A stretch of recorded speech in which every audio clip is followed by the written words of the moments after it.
Mas, enfim, vamos iniciar o nosso quiz dessa manhã. Quiz preparado pelo professor Luciano sobre a aula anterior. Deixa eu espelhar aqui para nós.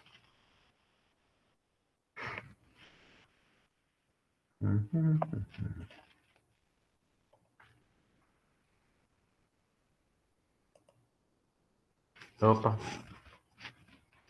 Falta você cair de novo. Ah, agora tá. Não, voltou. Sim. Deixa eu colocar aqui o quiz. Apareceu o meu slide aqui, meu. Agora acho que vai. Agora vai. Deixa eu apresentar aqui para vocês.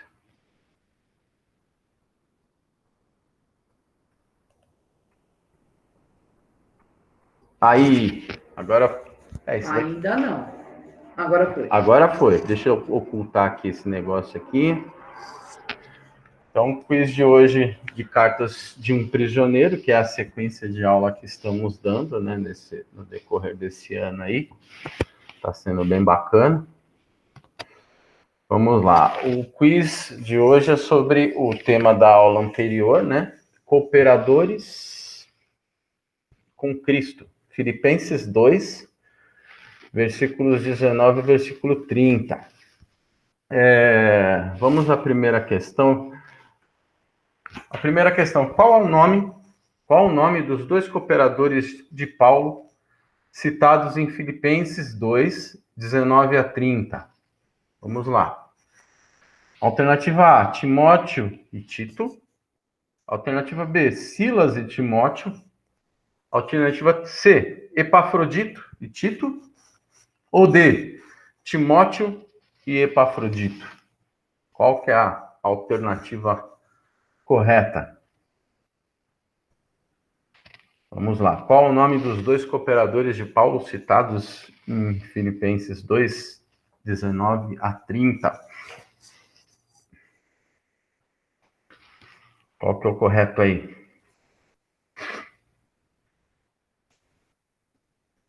Vai.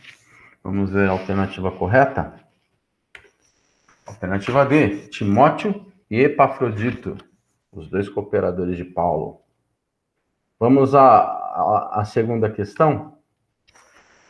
Segundo a tradição cristã, qual foi a causa da morte de Timóteo? Essa daí eu devo dizer que eu não sabia. Essa daí, sinceramente, eu não prestei atenção nessa hora que o Luciano falou, não. Alternativa A, crucificação. Alternativa B, apedrejamento. Alternativa C, infarto. Eu acho que ninguém morria de infarto naquela época, né? Acho que morria, mas não sabia do que era. Alternativa D, empalamento. Qual que é a alternativa certa sobre a causa da morte de Timóteo? Nossa, pelo jeito ninguém lembra, ninguém respondeu ainda. A Bruna falou que pelo jeito ninguém lembra. Gente, ninguém respondeu. Eu acho que foi infarto. Ixi, ninguém lembra. Ninguém mandou, ninguém respondeu. Ninguém respondeu, Luciano.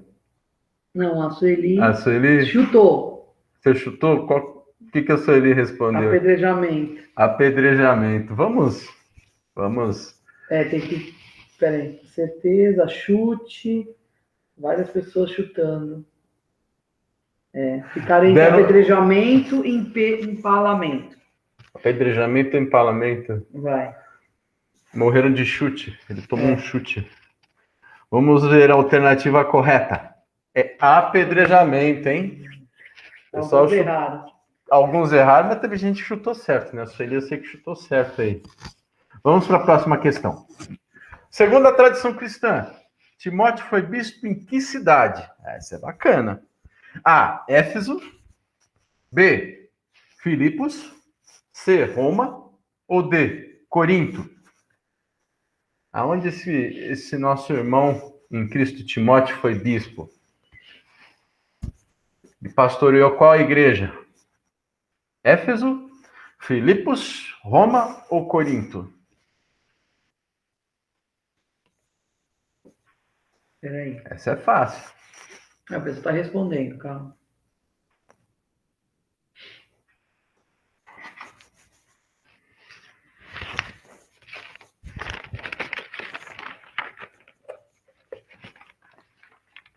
Vai, pode pôr. Vamos para a resposta certa. Alternativa A, Éfeso.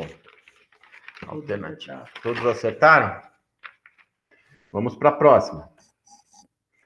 Quarta, ao escrever sobre Timóteo, Paulo diz que o que o diferenciava dos demais era A, suas aspirações de crescimento ministerial, B, seu preparo intelectual e espiritual, C, seu interesse sincero pela igreja, ou D, sua capacidade de articulação na política denominacional.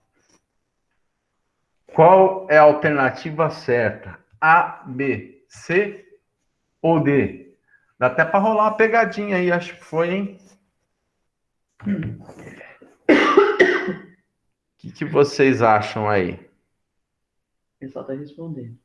Acham não, né? O que vocês têm certeza aí?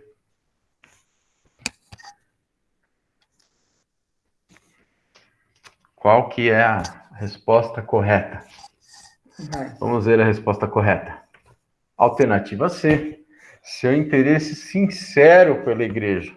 Aliás, acho que para pastorear a igreja, realmente o principal que você tem que ter, que é o principal interesse pela igreja. Você se preocupar com a igreja, você amar a igreja, né? Porque é um cuidado que você tem com ela. Então você tem que ter, primeira coisa, interesse, né? Então vamos para a próxima questão. Segundo a tradição cristã, Epafrodito foi bispo em que cidade? A, Éfeso, B, Filipos, C, Roma ou D, Corinto? Epafrodito foi bispo em qual cidade?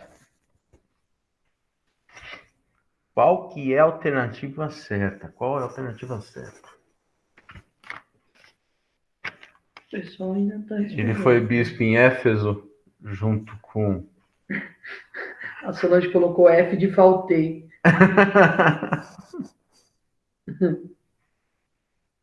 F de faltei foi ótimo.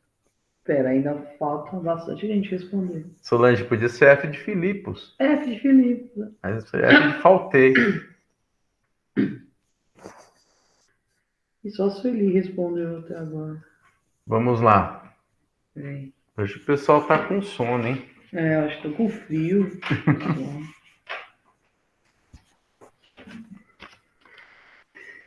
Adidas, Felipe. Deu ruim. A Jaqueline falou que deu ruim. Deu ruim, Jaque. Mas tudo bem. Ana. É sempre uma oportunidade. O quiz é uma oportunidade não só da gente relembrar, mas também da gente pegar as brechas que a gente não... Os detalhes que a gente não pegou na aula, né? Vai. Vamos lá na alternativa correta para essa questão. B, Filipos. Tá vendo, Sol? Podia ter sido F de Filipos, mano. Tá vendo? Então, assim, a gente encerra o quiz essa manhã e vamos para a nossa aula. Vamos lá, vamos lá, vamos lá, vamos lá, vamos lá, vamos lá, vamos lá. Opa, eu passando todos os slides. Perdendo para ganhar. Filipenses 3, 1 a 8. Ainda não está apresentando. Ah, não. Peraí. Eu acho que não vai apresentar tão fácil, porque eu acho que eu tirei a apresentação. Você quer que eu ponha aí? Não, aqui, ó. Aqui, ó. Agora vai. Agora vai, ó. Dá bem, né? Porque eu passei todos os slides. Eu achei que o pessoal já tivesse visto tudo. Não viu, não. Dá bem.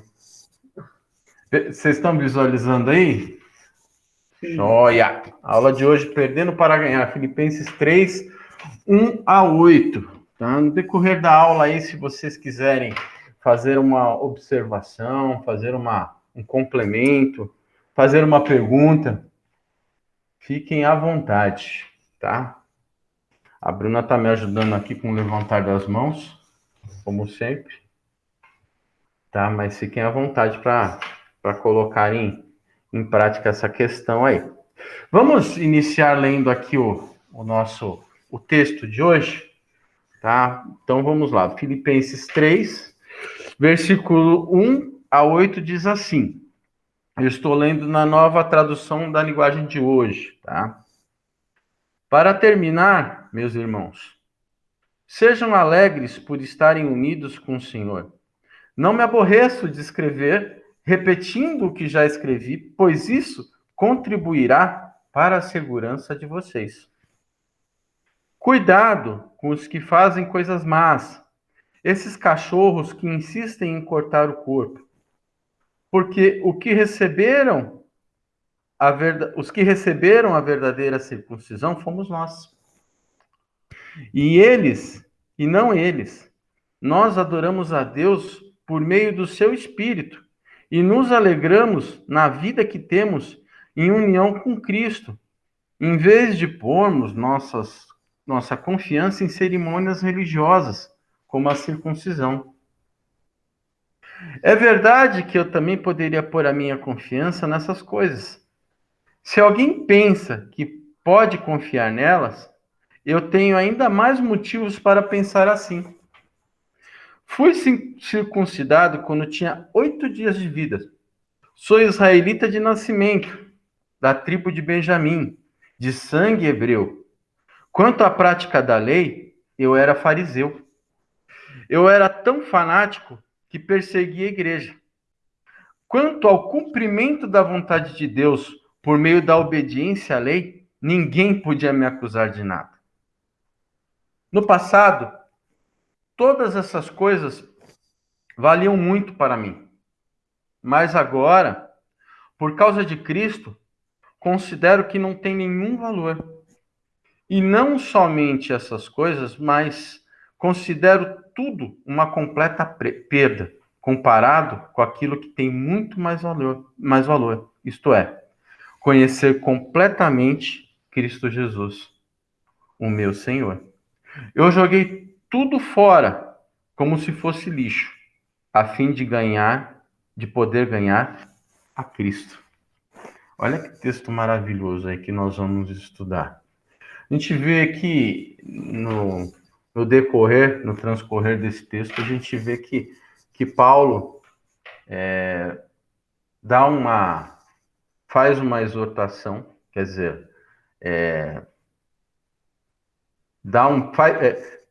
faz um pedido à igreja, tá? E faz uma exortação quanto a uma determinada situação que estava acontecendo lá na igreja de Filipos, né? Situação essa que, em muitos casos, foram citadas em outras epístolas e outras cartas, inclusive na carta aos Gálatas e algumas outras que eram casos que permeavam as igrejas na época, tá?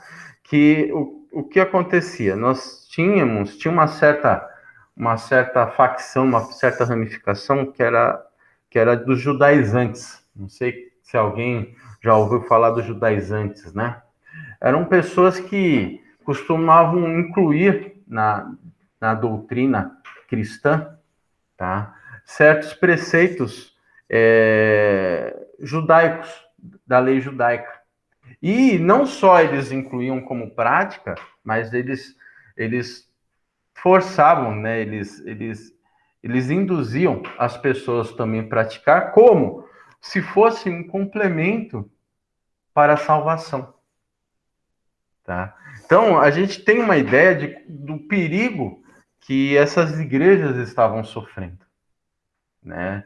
E isso daí a gente vê que foi só naquela época, né, que isso acontecia. A gente não vê nada disso hoje, né? Pessoas colocando preceitos e práticas junto com a questão de somente crer em Cristo como um complemento da salvação, né? Então, o negócio não é novo, né? É algo que já acontecia lá no início, na época da igreja primitiva, e que Paulo e os outros apóstolos, né, tiveram muita cautela e muito trabalho para poder ensinar as igrejas, para poder transmitir a verdadeira doutrina, que é a doutrina da graça, por conta dessas pessoas que se colocavam para macular a igreja no entendimento da real doutrina da graça, né? Então, esse texto, tá? Ele é uma das tratativas de Paulo para com a igreja de Filipos, mas para conceder um alerta para a igreja sobre essas pessoas, sobre esses judaizantes, né? Vamos iniciar a situação aqui. Eu quero começar aqui com o versículo 1, tá? Que eu acho que é um versículo teoricamente chave para que as pessoas, para que Paulo é um versículo chave para que Paulo, primeiro, para que Paulo se fizesse compreender e as pessoas entendessem a real situação para poder se prevenir quanto a isso. E é um versículo chave também para nós, né? Que é muito voltado e vibrado para a nossa vida, para a nossa situação. Vamos lá. Para terminar, meus irmãos, isso daí ele está iniciando. Sejam alegres por estarem unidos com o Senhor. Não me aborreço de escrever, repetindo o que já escrevi, pois isso contribuirá para a segurança de vocês. Eu coloquei aqui a palavra alegria, tá? Porque ela é muito forte, ela é muito expressiva quando ele menciona. Porque eu posso até coloquei aqui como referência sobre a questão dele ter mencionado na carta dos Filipenses 16 vezes a palavra alegria. Tá? Isso para um cara que estava preso, tá? É muito complexo, chega a ser meio que contraditória a situação, né? Porque o cara estava preso, mas ao mesmo tempo estava pedindo para a igreja ser alegre. Só que aí, o que vocês compreendem? O que nós compreendemos com uma alegria? Essa que é a questão da coisa, né? O que é estar alegre? Eu coloquei aqui um adendo aqui no meu rabisco aqui para dar essa aula, que eu fiz um contraponto do significado alegria com felicidade, tá? Olha só como é que funciona. A felicidade é um estado de satisfação, tá? Que é condicional a um bem-estar. Tá? Ele pode ser condicional às coisas estarem indo muito bem na nossa vida. Agora, a alegria, tá? É um mesmo estado de satisfação, só que ele é incondicional ao bem-estar, né? Nós podemos estar passando por provações, mas nós podemos estar alegres, né? Até o autor que a gente costuma utilizar como referência para escrever as aulas, ele fala da seguinte forma: imagina você dentro do mar. Quando você está abaixo do mar, submerso, as coisas estão tranquilas, a temperatura, não há ondas, não há problema nenhum. Mas quando você está acima, né, na superfície, você pode muito bem ver que está tendo uma tempestade, está tendo onda, mas lá embaixo está tudo muito tranquilo. É como se, mesmo por fora, você está passando por tribulações, por dentro você está alegre. E não é uma situação, a alegria não é uma situação que depende de coisas, de fatores externos, assim como a felicidade, e sim de um fator interno. E aí Paulo coloca o quê? A questão de estarmos unidos com o Senhor. E lembrando também, foi o que eu coloquei aqui, que a alegria é um fruto do Espírito. Se a gente for lá em Gálatas 5:22, como eu coloquei aqui também no slide, o fato de estarmos com o Senhor, tá, possibilita que nós temos o Espírito Santo. E se nós temos o Espírito Santo, e fomos selados com o Espírito Santo, nós estamos sendo trabalhados por Deus e os frutos do Espírito Santo estão sendo gerados em nós. E dentre esses frutos nós temos a alegria, que é o que nos dá a capacidade de nos mantermos fiéis a Cristo e conseguirmos sobreviver em meio às dificuldades. Tá? E o fato desses judaizantes, desse povo, estar tentando macular a igreja de Filipos com essas práticas, tá? O fato da igreja de Filipos estar unida com o Senhor vai ajudar muito a eles estarem repelindo esse tipo de prática dentro da igreja. Por quê? Porque o fato deles estarem ligados com o Espírito Santo, tá? O fato deles terem aceitado a Cristo, tá? E estarem ligados pelo Espírito Santo, significa que eles não estão mais debaixo da lei. Se a gente for lá em Gálatas 5:18... Oi. Dida. Oi, Dida. Dida? Oi, Rodrigo, desculpa. Imagina, falei que podia. Você estava falando já, eu comecei a pensar um pouco aqui, embora seja cedo. Sejam alegres aqui por estarem unidos com o Senhor. É muito, muito profundo mesmo, como você falou. E é uma estabilidade emocional, né? Sim. É um estado de mansidão, de serenidade. Então, é uma coisa, assim, realmente muito profunda, porque, como a gente já falou nas outras aulas, a situação de Paulo é realmente um exemplo muito grande, né, de estar vivendo, estar no meio de uma tribulação, né, sim, e ele aconselhar que continuem alegres, que sejam alegres, porque é um estado de paz que ele demonstra, que ele ensina para a gente, sim, e é a profundeza, eu acho, da comunhão com Deus. Não sei se profundeza existe, né? Acho que existe. Profundidade. Mas vou continuar na palavra profundeza de comunhão com Deus, bonito, né? Sim. De estar ali naquela serenidade, está tudo muito difícil, mas aquela união, como está falando aqui o texto, com Deus, essa estabilidade funcional. Lá em Gálatas 2:20 fala, né? Uhum. Que, independente das circunstâncias ali, e eu acho que isso me passou isso, que a gente, é um conselho aqui, para que a gente tenha busque essa serenidade, porque quando vem as tribulações, as dificuldades, a gente fica mesmo abaladíssimo, né? Uhum. Mas nós temos Deus, então ele está falando aqui, está tão claro isso daqui, né? Exato, exatamente. E quando a gente fala de alegria, é uma alegria concedida por você estar unido com Deus, com o Senhor, com Cristo. A mesma forma que Cristo falou, né? Eu lhe dou a minha paz, mas não a paz como o mundo dá, né? Eu lhes dou a minha paz. Então, por este motivo, nós temos nós podemos estar alegres, né? E realmente, diante das tribulações, dos problemas, das adversidades, a nossa alegria não é uma alegria passageira, a nossa alegria é eterna. É a alegria de Cristo. Não consegue nem explicar.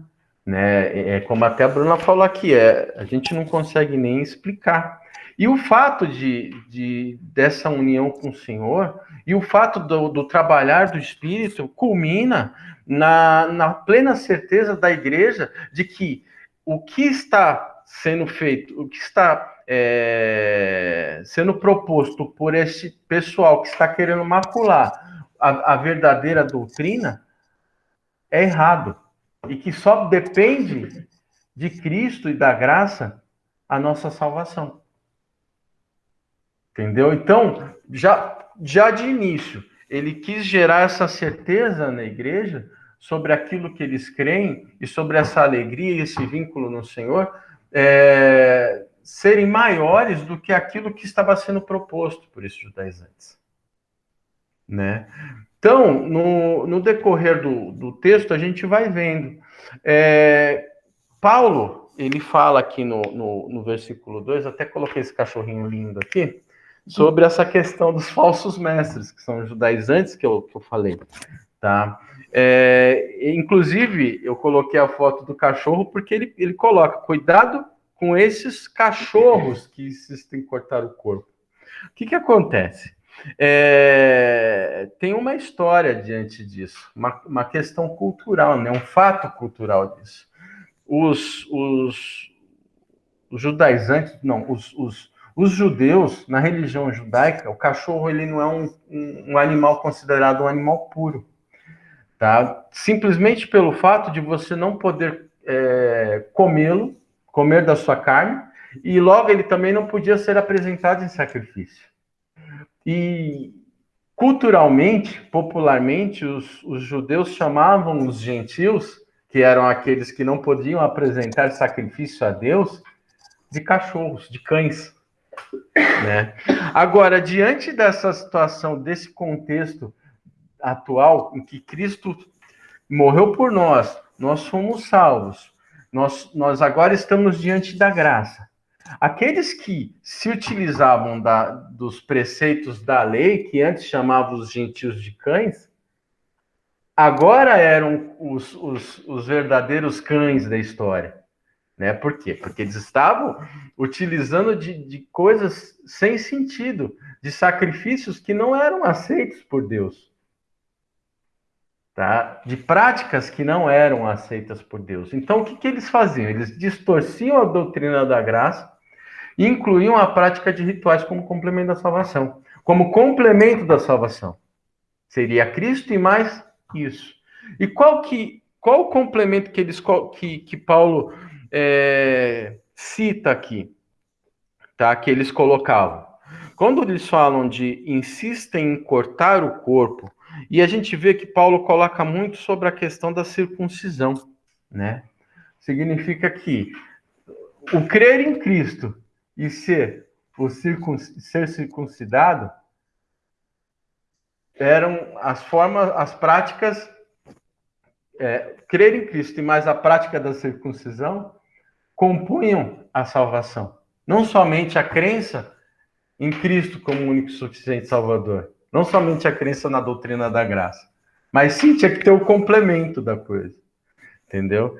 Então, levando em consideração isso, eu coloquei aqui, algumas observações, claro, bem resumidas sobre a questão da lei e da graça, tá? Que vale a pena a gente rever, tá? Eu acho bem interessante nós revermos essa situação da lei e da graça.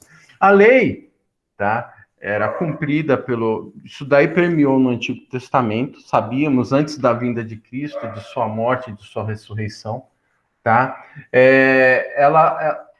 O povo judeu, ele era o povo separado por Deus. Foi o povo separado por Deus para poder o quê? Fazer com que esse Deus se tornasse conhecido, né? Então, a salvação, tá? Ela era restrita somente a esse povo, tá? Isso daí começou lá na época de Abraão, do pacto de Abraão, que era o pai das nações, e foi se estendendo, tá? Através das tribos de Israel, das práticas dos judeus. Então, esse Deus que nós cremos, ele se tornou conhecido através desse povo, tá?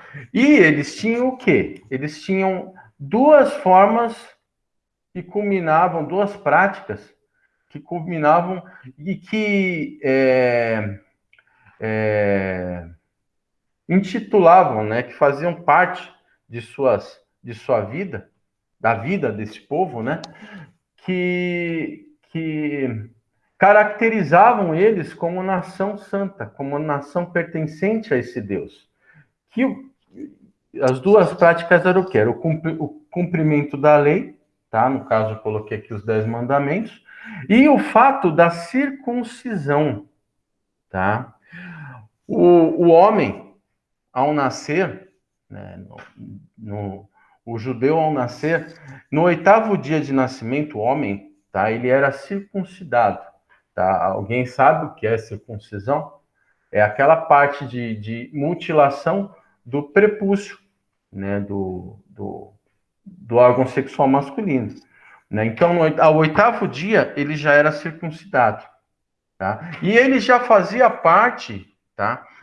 Ele já fazia parte do povo de Deus. Era uma regra, era um selo, né? De que você fazia parte do povo de Deus. Isso daí Isso daí tá lá em Gênesis, né? Em Gênesis, Gênesis 17, 10 e 11, Deus institui com Abraão sobre a questão da circuncisão, de que todo o homem nascido de sua família, do povo judeu, deveria ser circuncidado ao 8º dia. Tá? E nós temos aqui os prosélitos, que são as pessoas que se convertem ao judaísmo, eles também, a primeira coisa que acontece quando eles se convertem ao judaísmo é a questão da circuncisão. Né? E esses judaizantes, eles estavam incluindo essa prática da circuncisão no meio da igreja de Filipos, no meio da igreja de Cristo. Né? Eles diziam, inclusive lá em Atos 15, fala muito sobre isso, foi a primeira coisa que eles resolveram lá em Jerusalém. Eles diziam que os gentios tinham que se circuncidar também, além de crer em Cristo. Né? E que a circuncisão era parte da salvação. Né? Então, essa... Oi. Ana Lúcia. Oi, Lu. Oi, Ana. Oi, Rodrigo. Você está falando sobre a circuncisão e eu estou aqui pensando, que nem a Dida. Estou pensando que nem a Dida, né? Uhum.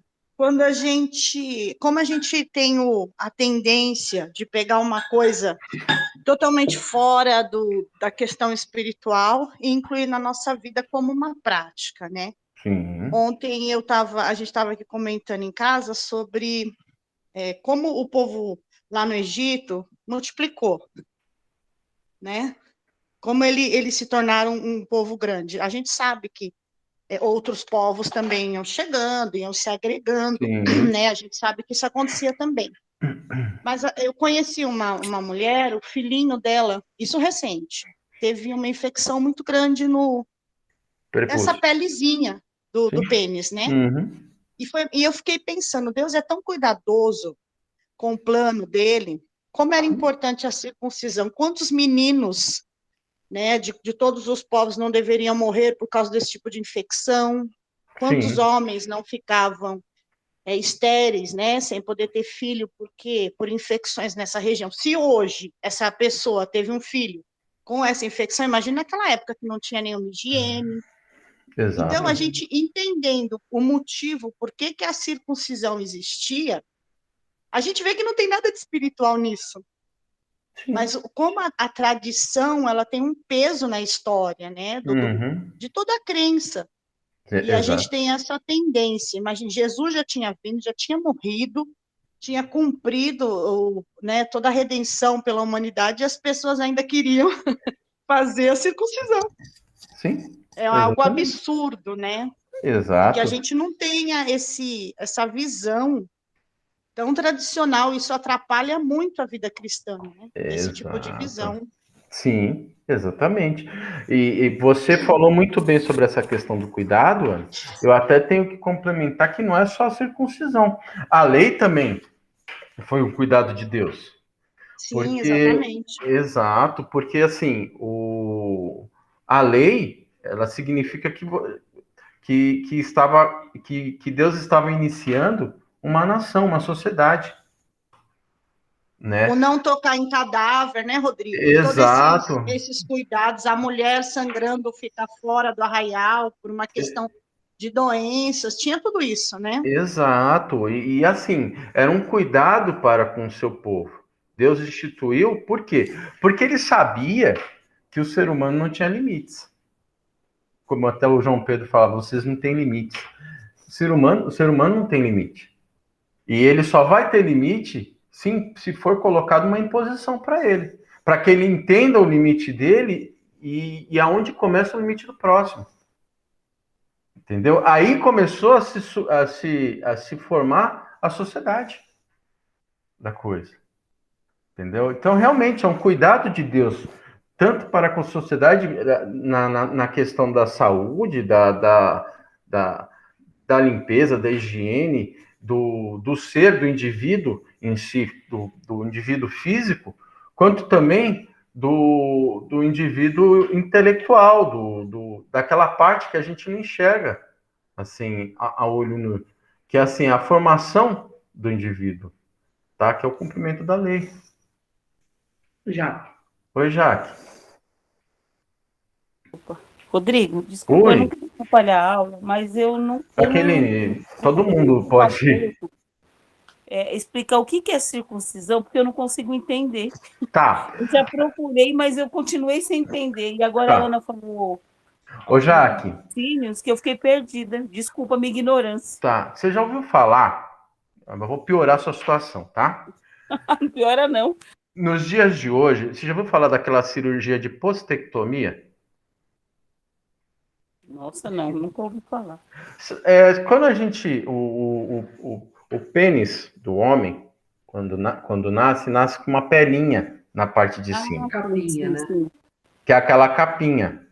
Eu não sabia que tinha esse nome. Agora eu sei o que é, sim. Exato. Então, é uma incisão para tirar aquela capinha. Entendeu? É exatamente para que não haja infecções ou coisas assim.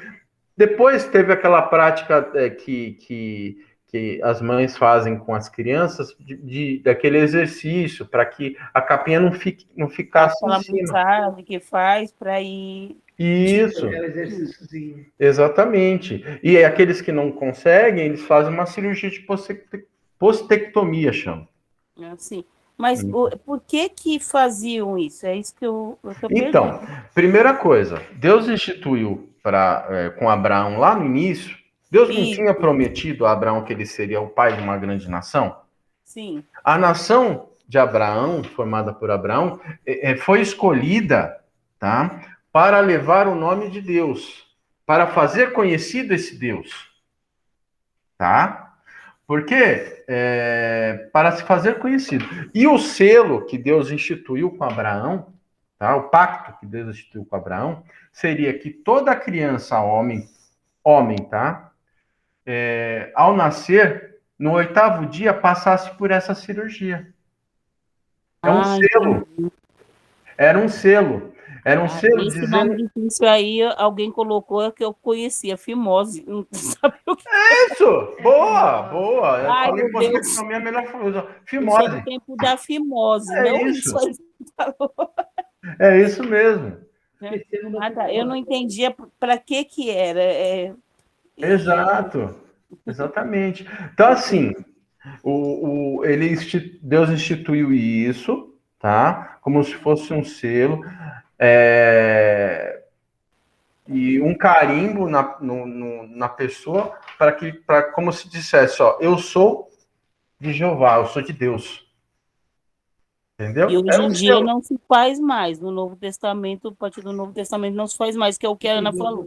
Exatamente, entendeu? Mas era uma tratativa de Deus para com o seu povo, porque assim, não era um procedimento também que não só visava essa questão de atrelar a pessoa a Deus, assim, de dizer que a pessoa pertencia a Deus, mas também de resguardar a pessoa de infecção, dessas coisas. Porque o ato inicial de tratamento para uma criança é essa questão da circuncisão. Por quê? Para evitar infecção. As crianças morriam muito disso. Entendeu? Agora ficou mais claro para mim, obrigado. Tá? E o cumprimento da lei, o Jaque, também visava a preservação do ser humano, tá? Porque, assim, quando a gente fala dos 10 mandamentos, tem muito a ver com o próximo, com a questão do limite com o próximo, com a questão do respeito a Deus, e também determinadas tratativas. Se você buscar lá no livro de Êxodo, Gênesis, Êxodo, Levítico e Números, tem muita regra sobre isso daí, tá? Que visa manter e preservar a espécie. Entendeu? Fala, Ana. Entendi, sim. Muito obrigada. Nada, imagina. Não, e a Jaque falou um negócio aí, ela falou que hoje não precisa mais ser feita essa circuncisão para o povo de Deus, mas o judeu ainda faz, viu, Jaque? Isso é verdade. O judeu ainda faz. Eles ainda fazem. Tem até o filme, aquele filme Infiltrado na Clã, que eles têm preconceito com os negros e com os judeus.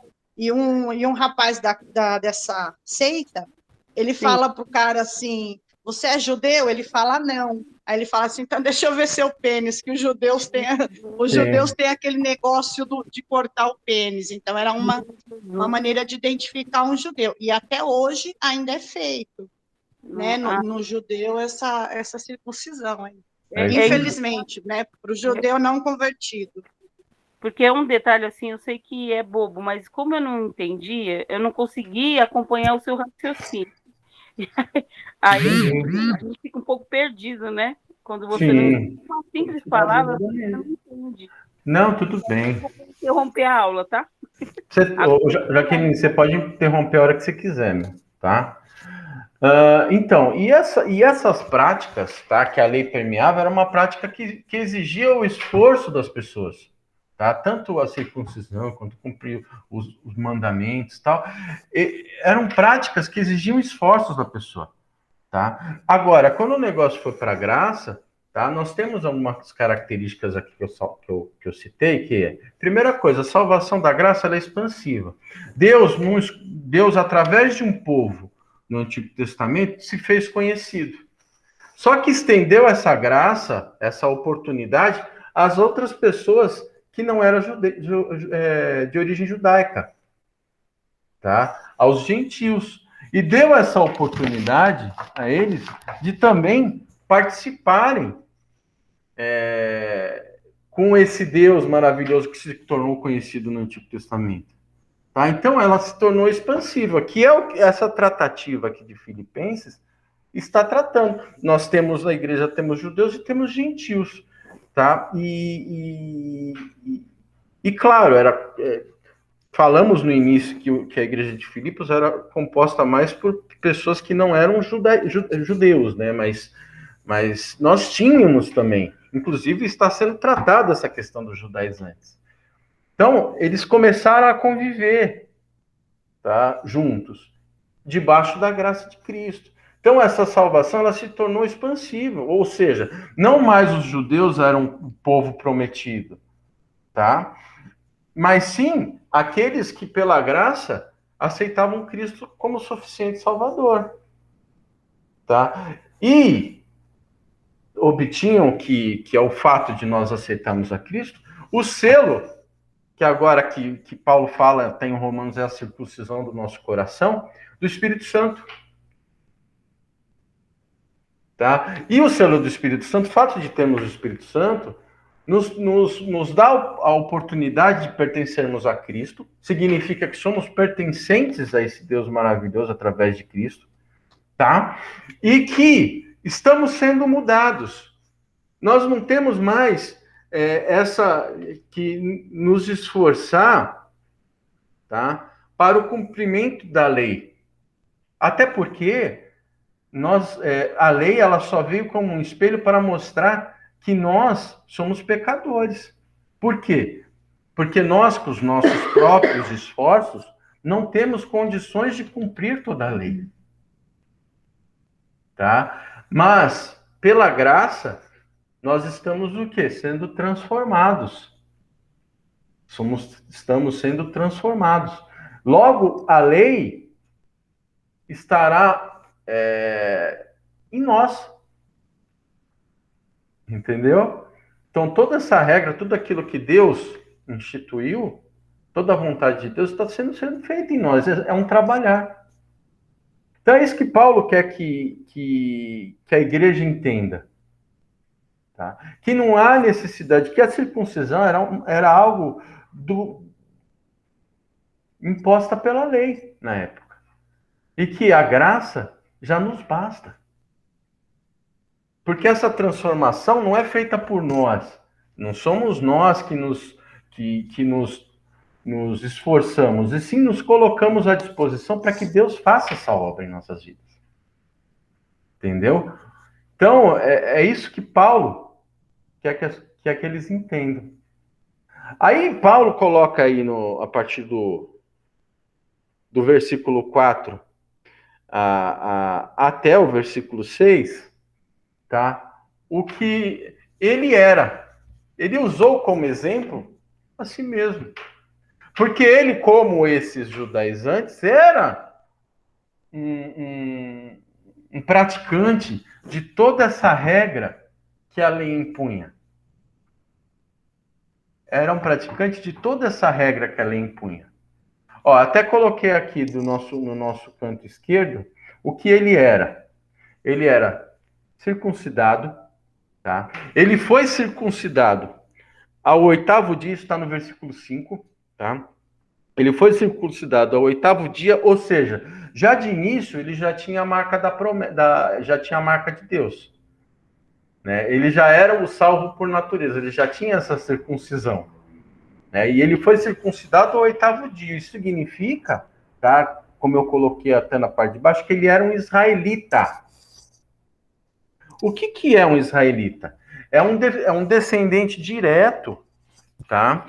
É um descendente direto de uma das tribos de Israel. É um descendente direto de Abraão, né? Ele era por nascimento ligado a uma das tribos, a uma das 12 tribos, tá? Ele era um israelita. É importante entender, tá? Eu até ia abrir um parênteses aí, tá? Que o israelita, tá? Ele não é a mesma coisa que um israelense, tá? Muita gente tem dificuldade para compreender isso. Israelense é aquele que nasceu, independente da religião ou do credo, no território de Israel, que foi constituído lá em 1948. É uma questão geográfica e social, tá? Um israelita é aquele que religiosamente está inserido, tá, dentro da linhagem de Abraão. Faz parte de uma das 12 tribos de Abraão. Paulo, ele era o cara que já era por nascimento, ele nasceu filho de Abraão, lá no Antigo Testamento. Ele nasceu como parte integrante de uma das 12 tribos. E ele era o quê? Ele era um benjamita. O que é um benjamita? Era um integrante da tribo de Benjamim. Tá? E o importante é que a tribo de Benjamim era uma tribo muito importante, também entre as 12.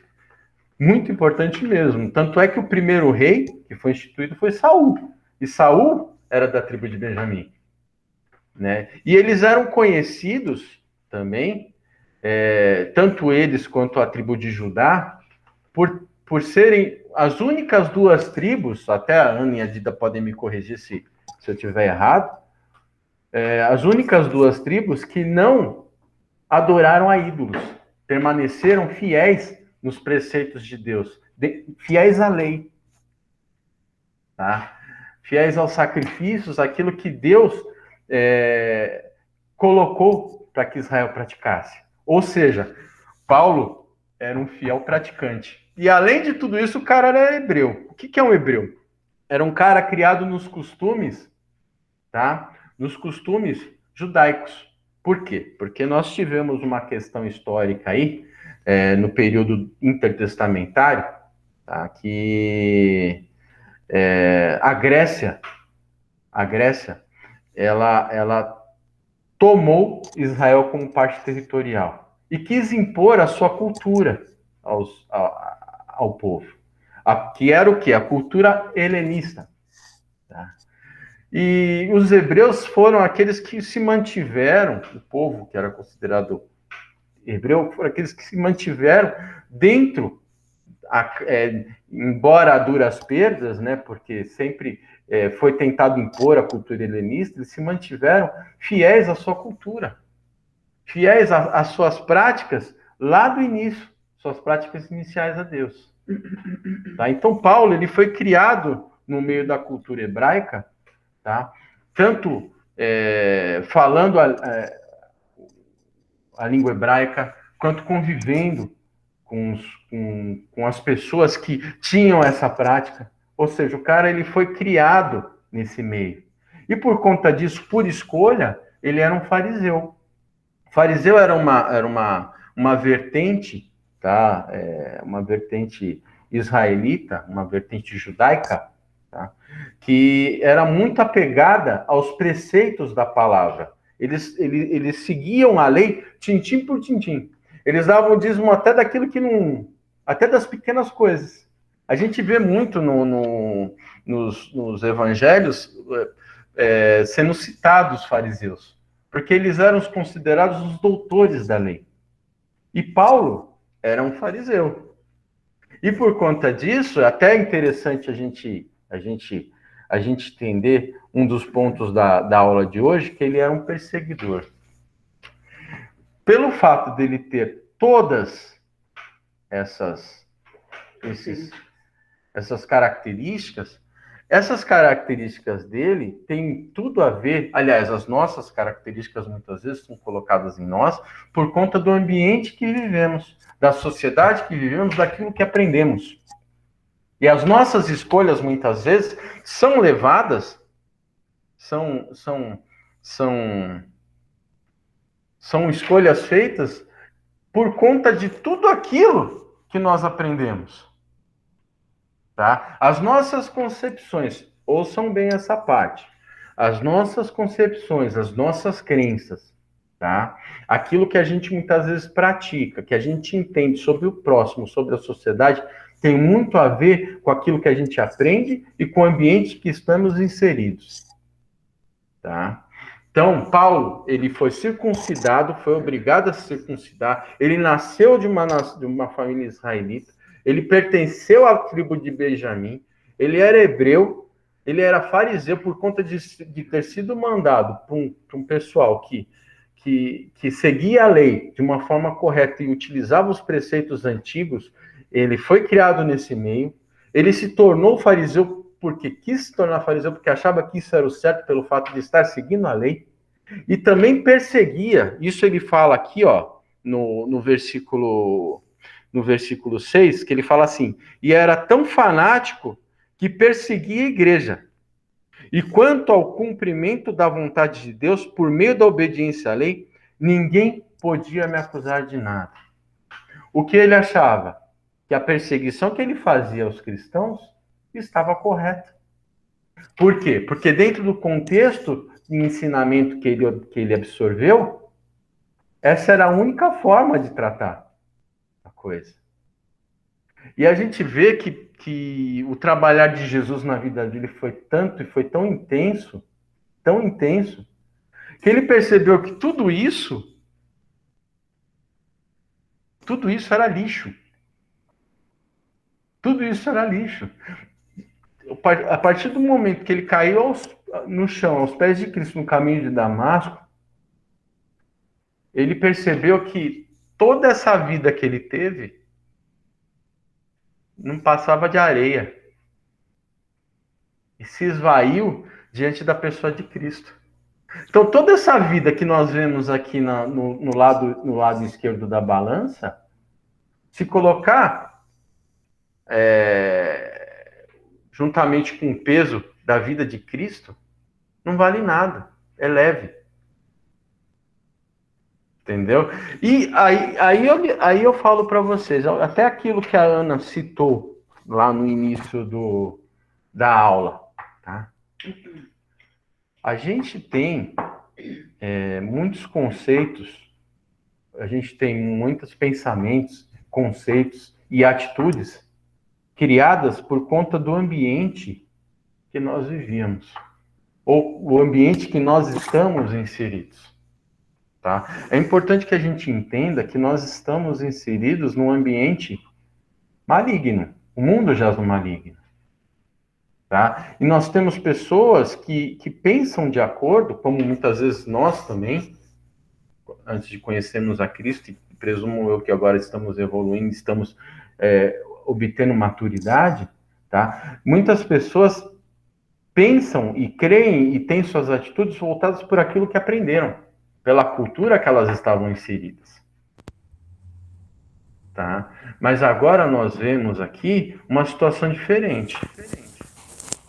Tá? A situação que tá dando um eco. Peraí. Eu não sei quem é. Acho que eu vi o Mar. Ah, Gil. Então, pela situação que de Jesus. Vocês estão me escutando? Tá tudo certo? Tá. A partir do momento que nos convertemos, tá? Que passamos a aceitar Jesus como o nosso único e suficiente Salvador, passamos a fazer parte de uma família, de um reino. Né? Isso até lá em Efésios, quando a gente estudou Efésios, que fala que Jesus nos tirou da escravidão do pecado e nos colocou em seu reino, fazendo parte de sua família. Ele iniciou uma mudança em nossas vidas, tá? Para que eliminássemos aqueles conceitos antigos que tínhamos e que não condizia com aquilo que Deus quer, e abraçássemos o quê? Jesus. Fôssemos mais parecidos com Jesus.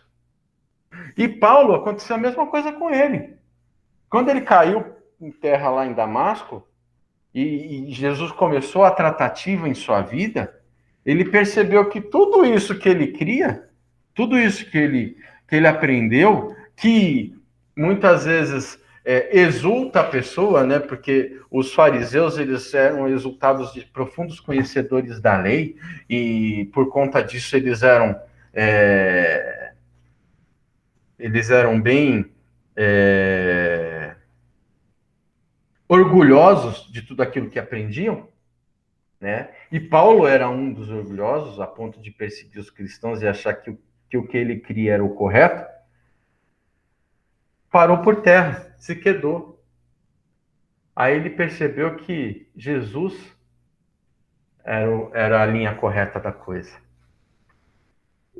E para ele abraçar a Jesus, o caminho de Cristo, ele tem exatamente que deixar todas essas concepções da vida dele de lado. Entendeu? Ana Lúcia. Oi, Ana. Fala, Ana. A Jaque fica se desculpando que interrompeu a aula. Imagina, né? Imagine eu. Isso que você está falando é fantástico, né? Eu não me canso de refletir sobre essa nossa conversão. Como é importante você ter essa quebra, né? Sim. Conhecer a Jesus é romper com todas as tradições. Exatamente. E, muitas vezes nós erramos porque nós fazemos discípulos na nossa crença, na nossa fé. Nós reproduzimos várias pessoas que seguem uma regra. Exato. Isso é perigosíssimo, né? Sim. A gente não traz as pessoas para a reflexão dessa novidade de vida. Exato. A gente traz as pessoas para a crença, diz para elas que elas têm que seguir uma regra, elas passam a ter uma vida religiosa, né? A gente faz isso, nós fazemos isso com a gente mesmo. Né? Eu não sou a mesma pessoa de que quando eu me converti 25 anos atrás. Eu sou outra pessoa, eu tenho outra mentalidade. E Paulo, ele ressignifica tudo isso. Exato. Em Jesus, ele vê o amor. Em Jesus, ele mostra o que é o amor. E a igreja está perdendo essa essência. Nós estamos cada vez mais nos tornando pessoas religiosas. Sim. E aí, quando a gente tem que lidar com o conflito do mundo, a gente lida como? Com a espada, com a arma errada. Exato. Com a condenação. E essa reflexão, ela é fantástica, se a gente for realmente perceber o que você está falando, O Paulo, nossa, ele vira, é o que Jesus fez, o milagre que Jesus fez, ele transformou água em vinho. É isso Exato, que aconteceu com Paulo. exatamente, exatamente. Oi, Dida. Oi, vamos interromper. É, a Ana estava falando aí e fiquei pensando nessa questão toda, dessa transformação, e a conversão, ela, quando ela é compreendida, né, ela não é perda, né, ela é ganho. Sim, Então, tudo que está se tirando, toda essa perda, aí são as coisas que são danificadas que estão na pessoa, né? E ela sim. vai, é uma limpeza mesmo, né? Uhum. Então, as coisas que realmente são importantes, elas vão ficar, são os novos conceitos que uma pessoa que se converte tem, mas é preciso realmente compreender, viver essa conversão de forma que nós não sejamos essas pessoas que ficam buscando ser julgadores, eu tô com as palavras aqui tudo esquisitas hoje, ser julgadores, né? Porque senão essa nossa conversão, ela não está errada. Porque nós não estamos aqui para ficar apontando, nem falando que nós somos os bonitos, os certinhos. Nós estamos aqui para mostrar, sim, que há uma transformação, há um ganho, e que a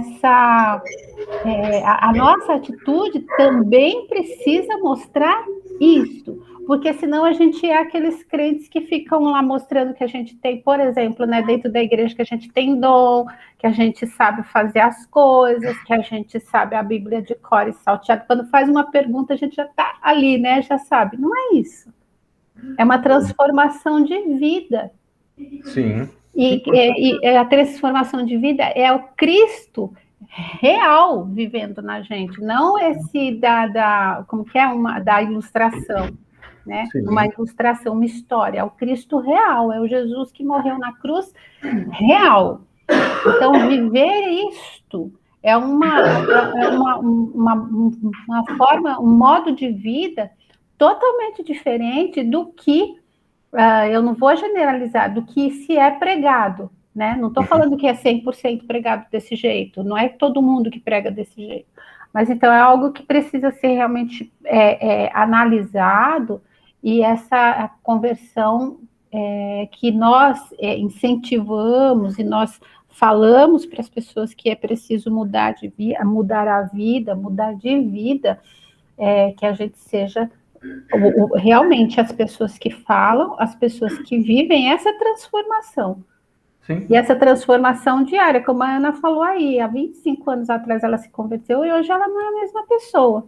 Só que a gente precisa ver, eu não sou mais a mesma pessoa, mas eu preciso ver os meus conceitos hoje, para que eu não esteja me colocando num patamar ali em cima e vendo que os valores que eu já havia aberto mão, eu estou trazendo de volta para a minha vida de convertido. Exato, exato, exato. O que a gente precisa entender é que, assim, Jesus, quando a gente permeia os evangelhos, a gente vê que Jesus, ele lutou muito. A única coisa que ele lutou mais e de forma mais ferrenha foi contra o legalismo religioso, contra as práticas e os costumes daquela época, que eram costumes que aquele povo estava escravizado, que tinha escravizado esses costumes, que tinha sido escravizado por eles. E hoje em dia, para a gente encerrar a nossa aula, seria interessante que a gente tivesse, a cada minuto de nossas vidas, cada forma que a gente pensa, cada coisa que a gente enxerga, cada fato que a gente observa, que a gente penere e tente colocar no crivo, tá, da palavra, o que é de Jesus, o que é Jesus em nossas vidas e o que é legalismo. Porque nós ainda não estamos completos. Deus começou a boa obra, é fiel para completá-la, mas sabemos que só vai ser completado no dia da glorificação. Isso a gente estudou. Nós estamos passando por um processo de santificação. E esse processo de santificação, ele impõe a nós essa peneira. Tá? O que é de Jesus e o que é da nossa própria concepção, da nossa própria crença, daquilo que a gente absorveu quando a gente nasceu. Entendeu? Então, vamos cada dia mais pedir a Deus sabedoria e que Ele cada vez mais molde nossos corações para que compreendamos o que realmente Jesus quer da nossa vida. Tá? Não é só o abandonar determinadas práticas. Só abandonar determinadas práticas que ao ver da igreja, são práticas pecaminosas. E são. Também. Determinadas práticas que temos são práticas pecaminosas, mas não é só isso. É aquela prática moral também, a gente se sentir superior aos outros, é aquilo que nos coloca superior aos outros. Uma vez eu estava ouvindo o pastor Oduvaldo, fez uma pregação lá na nossa igreja, não sei quem lembra do pastor Oduvaldo aí, falecido pastor Oduvaldo, que ele falou assim, nossa, vamos analisar os nossos corações a partir do momento que a gente fica feliz quando o nosso irmão peca. Porque a partir do momento que a gente sente uma sensação de conforto com o nosso irmão ter pecado, com o nosso irmão ter caído, aonde está o nosso coração? Com certeza não está em Cristo. Porque quando um irmão da gente cai, peca, a gente tem que se entristecer pelo fato dele estar nessa condição e pelo fato de amarmos esse irmão. Então, vamos fazer sempre essa peneira, né? Passar sempre por esse crivo. Será que a gente está aí no crivo do Paulo, do circuncidado, israelita, benjamim, hebreu, fariseu, perseguidor, ou no crivo de Jesus? Então, assim, eu encerro aí essa... Oi, Lu. Não, é só uma curiosidade, achei muito legal a gente estar discutindo esse texto, e o apóstolo Paulo é um cara tão fora da curva que ele é a primeira pessoa que eu vejo que apresenta um currículo e se envergonha do currículo. Né? Verdade. Hoje que vai se apresentar um preletor, um pastor, fulano de tal é doutor em divindade, mestre em Novo Testamento. Exatamente. Pós-graduando em Antigo Testamento, pastor há não sei quanto tempo, e para tentar dizer, o cara é bom, e Paulo apresenta o currículo dele e fala, eu era um lixo com tudo isso, que vale mesmo é Jesus, o resto é tudo porcaria. Isso é verdade, é uma grande realidade. Isso daí a gente tem esse negócio nosso, né? Ilustra o ego, né? Tudo isso daí. Mas realmente, Paulo era fora da curva mesmo, cara. Fora da curva mesmo. Oi, Dida. Só tem que falar do meu pai de novo. Meu pai não gostava quando apresentava uma pessoa que ia pregar a palavra do Senhor e dava o currículo dele. Primeiro falava tudo isso, meu pai falava que para ele, assim, a inspiração toda para ele caía por terra, sabe? Para ele era muito difícil. Então, eu acho que até por causa do meu pai, eu também não me agrado disso. Eu acho muito mais interessante a pessoa chegar lá e falar da palavra do Senhor do que dos seus feitos, né? Não que não tenha valor e etc. A pessoa estudar, a pessoa saber, ter um currículo rico, amém. Mas lá no púlpito a gente não precisa disso, não, né? Exato. Só uma opinião humilde minha, do meu paizinho, mas quem acha legal, ok, né? Tem gente que gosta, né? Tem gente que gosta. Dá a impressão que você está num lugar importante, né? Sendo que, assim, o fato de você estar na igreja já é um lugar importante, independente de quem esteja pregando, né? Se é um cara formado ou se é uma pessoa humilde, a formação não importa, né? Mas eis a questão, né? Então, assim,